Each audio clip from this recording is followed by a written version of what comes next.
Thank you so much, Steph, and good afternoon, everyone.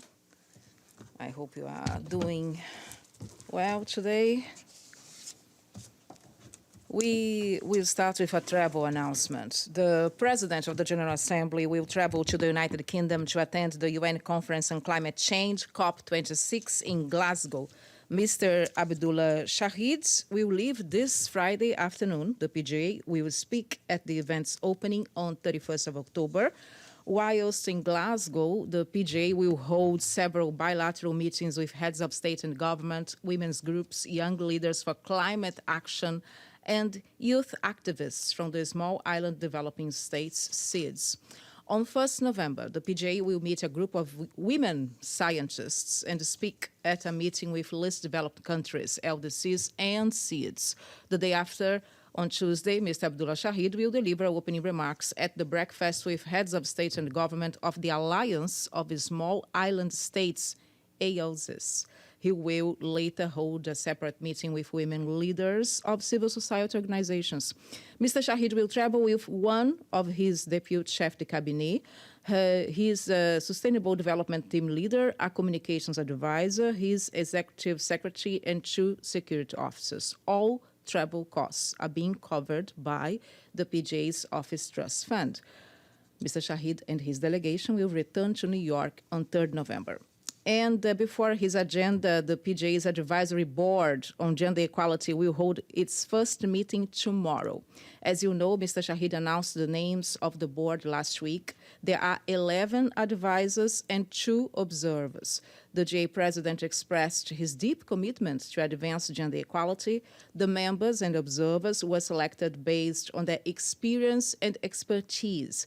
Mr. Shahid believes that the board will be instrumental to ensure that gender equality and the empowerment of women and girls is cross-cutting issue across the work of this session of the General Assembly. The board has been expanded to include member states, the UN Secretariat, and key stakeholders. After the meeting, there will be a summary of the discussions, which will be circulated to member states and, of course, published on our website. So this meeting won't be on UN Web TV. And finally, on the PGA's agenda, the PGA started his day meeting the permanent representative of Algeria to the UN. He later received at his office the ambassador of Singapore. Ms. Abdulla Shahid also held a meeting with the director of disarmament and designated president of the first meeting of state parties to the treaty on the prohibition of nuclear weapons, and the president of the Human Rights Council as well, Ambassador Nazat Shamin Khan. This afternoon, he will take part in a luncheon hosted by the permanent representative of Kuwait. He will return to his office to several separate bilateral meetings, and later he will go to Bloomberg TV to grant an interview. Mr. Shahid will finish the day with a dinner hosted by the permanent representative of Mongolia. This is everything we have for today. Mr. Abad, it's so nice to see you back here in the briefing room. How are you today? I'm fine. Thank you, Monica. I'm sorry I'm late in congratulating you for being appointed second time as the spokesperson for the president, and I wish you full success in your mission. Very kind. Thank you. My question, has the president of the assembly organized any discussions or planning to hold any discussions regarding the reforms of the Security Council? And as you know, the working group on the reforms of the Security Council has not met with success for the last 25 years at least. Does the president think that under his leadership some progress, some meaningful progress could be had regarding this issue? Well, as you put it so well, it is a discussion that has been conducted for several years now. And the president, this month of October, met with the ambassadors of the G4 group. And also he has been discussing the issue. He will appoint co-facilitators for this particular matter. As you know, there are co-facilitators for several issues in the General Assembly. So I think we will hear later the results of these steps that are being made. But Mr. Abad, you know that this is a matter that is led by member states and decided by member states.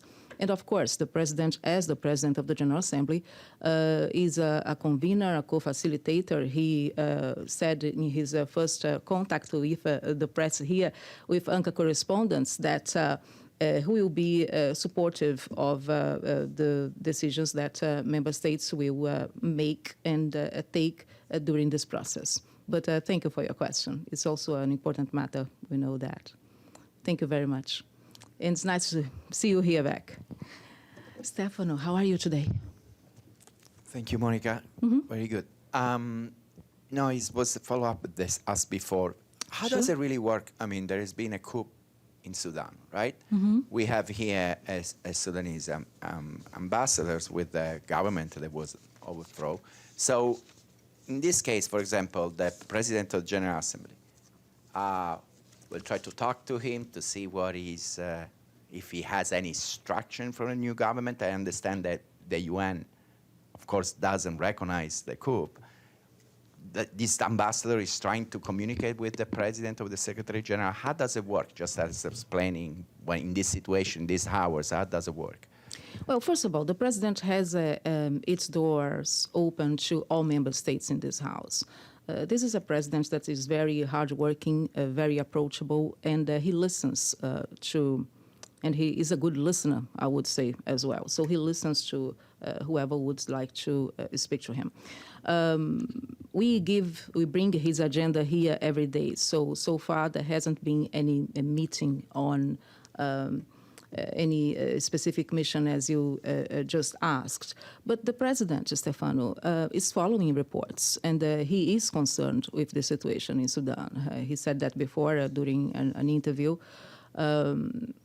And he is following media reports. Of course, he's following developments. He asked for all parties to exercise extreme, to restrain from any violence, to exercise restraint in this very moment.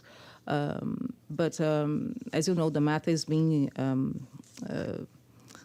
analyzed or discussed at the moment by the Security Council. So the president is concerned about reports and what he has been following so far.